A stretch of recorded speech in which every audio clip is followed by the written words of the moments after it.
Pemirsa, masih bersama kami di Presisi Pagi.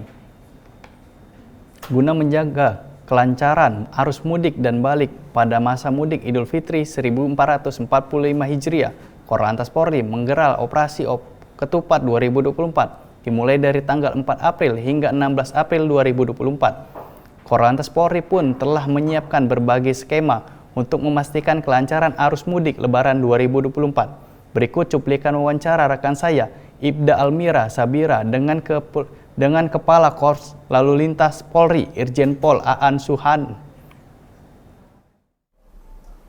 Pemirsa Polri TV, data dari Kementerian Perhubungan diperkirakan sebanyak 193,6 juta orang yang akan melakukan perjalanan mudik di tahun 2024 ini. Berbagai skema juga akan dilakukan oleh Kepolisian Negara Republik Indonesia demi perjalanan yang aman dan nyaman bagi seluruh pemudik. Lantas seperti apa skema yang akan diberlakukan? Sudah bergabung bersama kami Kepala Korps Lalu Lintas Polri, Irjen Pol Aan Suhanan. Apa kabar, Jenderal?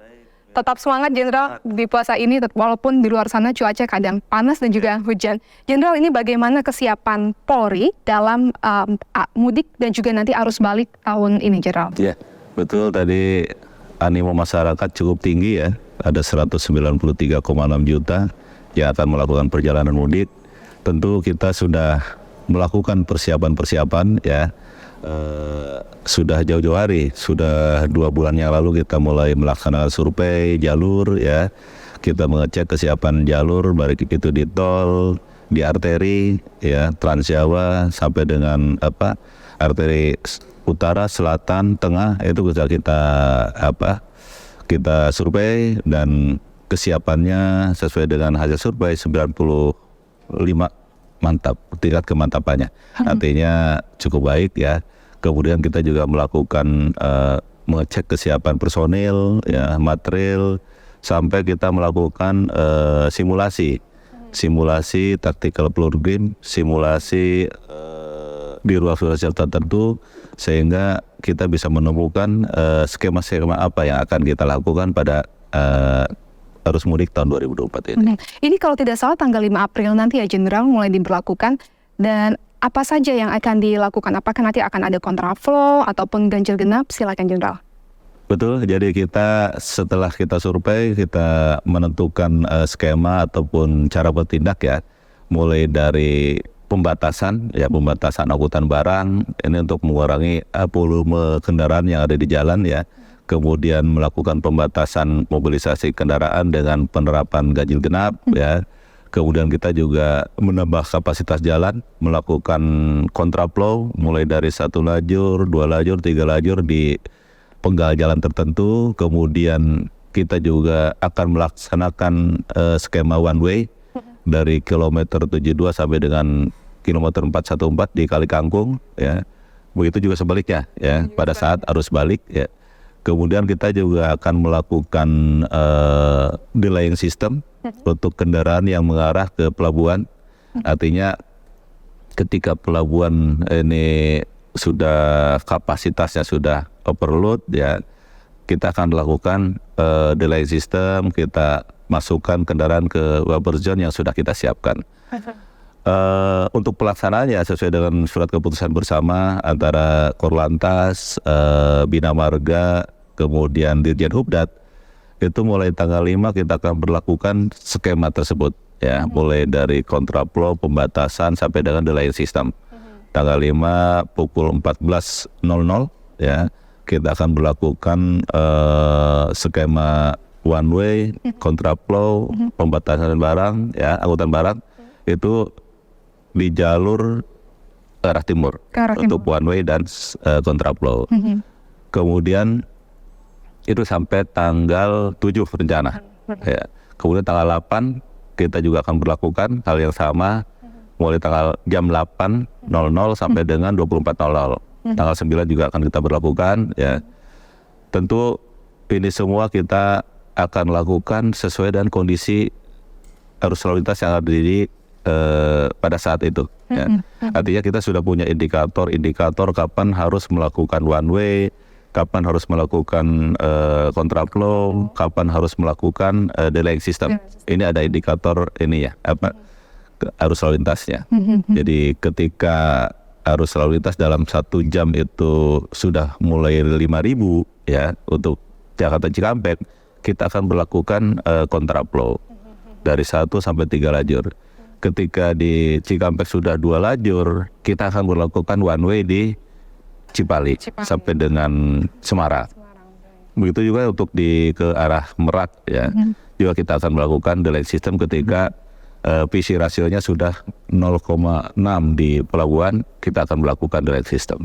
Berarti ini semua situasional ya Jenderal, melihat situasi yang ada di lapangan seperti apa. Menarik tadi Jenderal sempat menyebutkan tanggal-tanggal 5 sampai 7, kemudian 8 dan 9.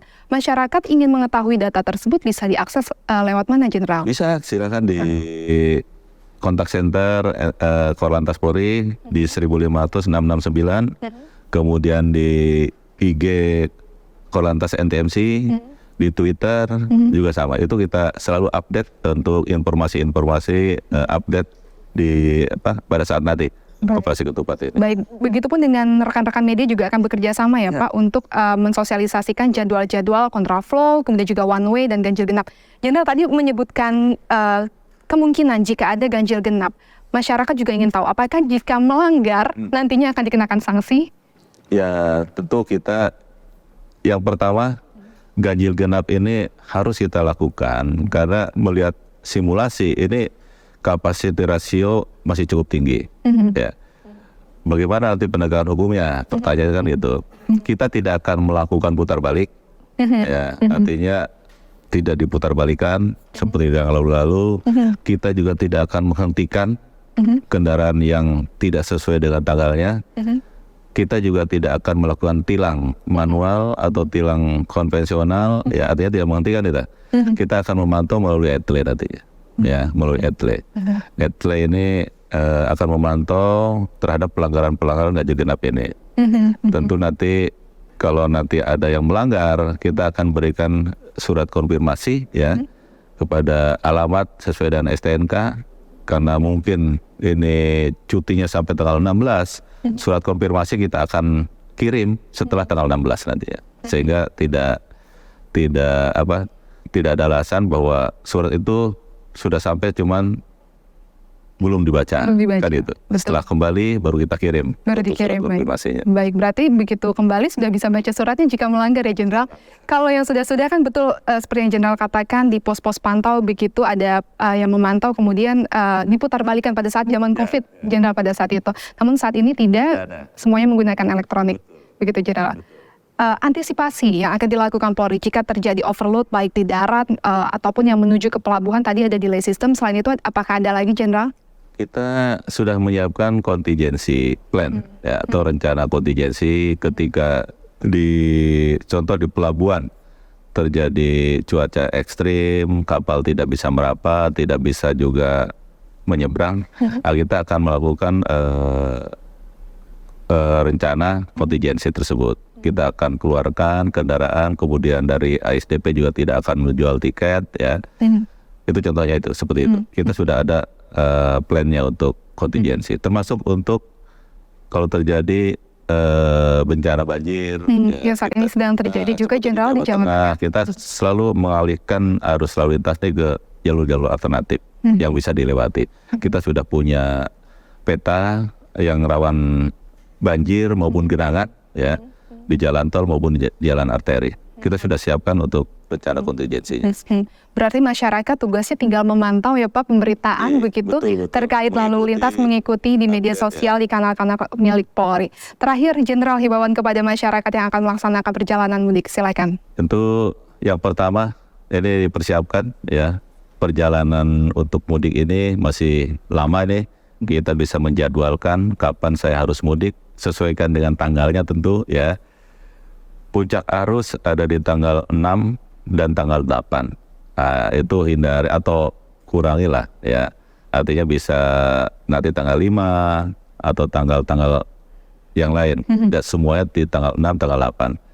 Jadi buatlah jadwal untuk perjalanan. Kemudian yang utama kesehatan ya. Pastikan kesehatan dalam keadaan prima ya. Kalau tidak sehat jangan mengemudi. Kemudian persiapkan kendaraan yang prima juga sehingga tidak tidak mogok, tidak ada hambatan di jalan ya. Sehingga ini juga memperlancar arus, tidak mempengaruhi kendaraan yang di belakangnya. Kemudian yang ketiga, ikuti arahan petugas ya. Tentu arahan petugasnya untuk kelancaran semuanya ya. Ikuti aturan yang ada, tidak memotong jalur, tidak siksa, tidak over speed ya. Kemudian tidak berhenti di bahu jalan, sehingga perjalanan mudik maupun balik ini bisa lancar, aman, selamat, dan nyaman nantinya. Dan jika lelah, istirahat di rest area ya Jenderal? Tentu ya, pada saat tadi tidak fit, lelah, istirahat. Ya, kalau rest area penuh, bagaimana? Silakan keluar dari gate terdekat ya, karena di luar di arteri sudah disiapkan juga rest area yang untuk lebih nyaman lagi di rest area di arteri. Baik, terima kasih kami ucapkan Jenderal atas waktunya telah berbagi bersama pemirsa Polri TV, Kepala Korps Lalu Lintas Polri Irjen Pol Aan Suhanan. Demikian perbincangan kami. Tetap jaga kesehatan, pastikan kendaraan dalam kondisi prima, dan selamat mudik serta salam presisi.